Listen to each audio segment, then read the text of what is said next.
born and raised in a small town in western Pennsylvania called Washington, PA. It's southwest of Pittsburgh, about 25 miles.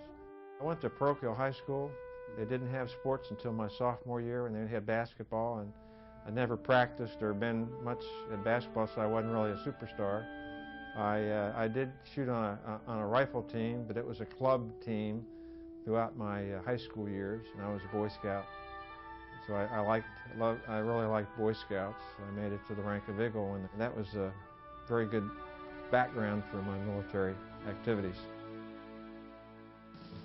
In 1964, with tensions in Southeast Asia mounting daily, Walter Joe Marm enlisted in the Army rather than face the odds of being drafted as a grunt.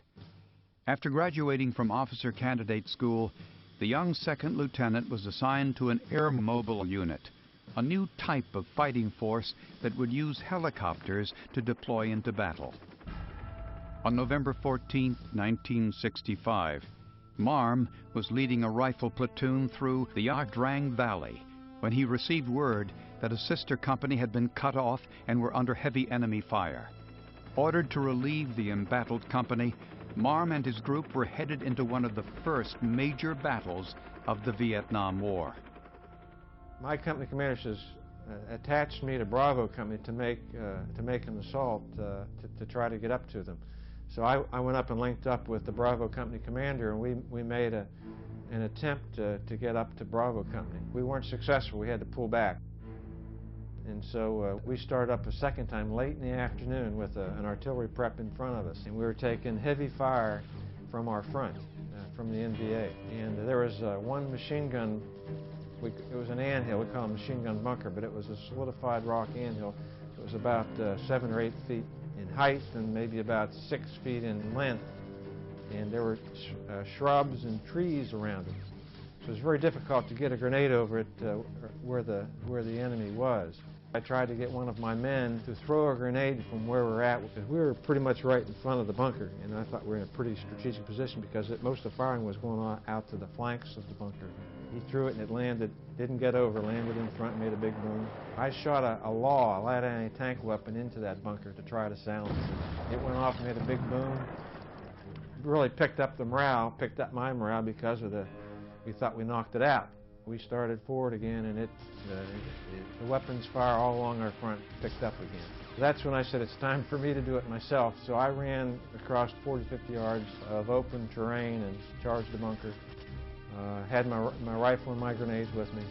It was a pretty straight shot. I told the men to hold their fire, not to shoot me up while I was doing it. I was worried about getting shot by my own men. Ran front to the front of the bunkers, threw a grenade over the top. When it went off, I went around to the left side, and there were still some guys that were there shooting, so I finished them off with my M16. When things were pretty silent for my area, I turned sideways and I told our men, let's go, we got to get up to the platoon that was trapped on the side of the mountain when I got shot.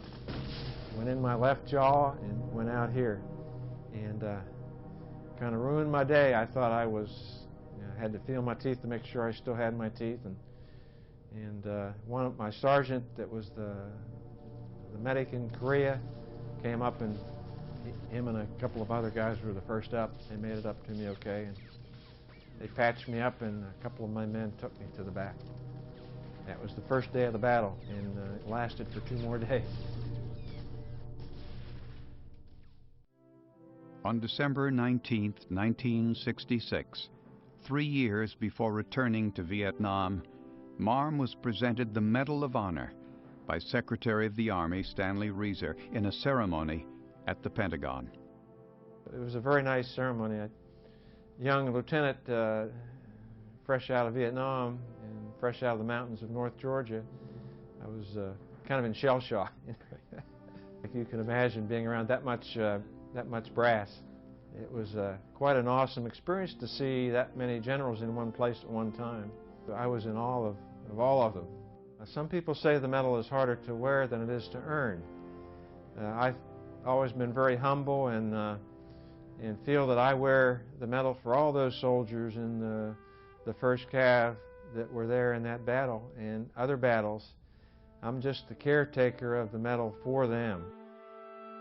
There's so many valorous deeds that go on in combat that they all can't be recognized. So I'm no braver than many of my fellow soldiers. I'm just so grateful that they authorized me to wear it for them. And so I feel I have to uphold the medal for them. You have to take care of your fellow soldiers and walk in their shoes too.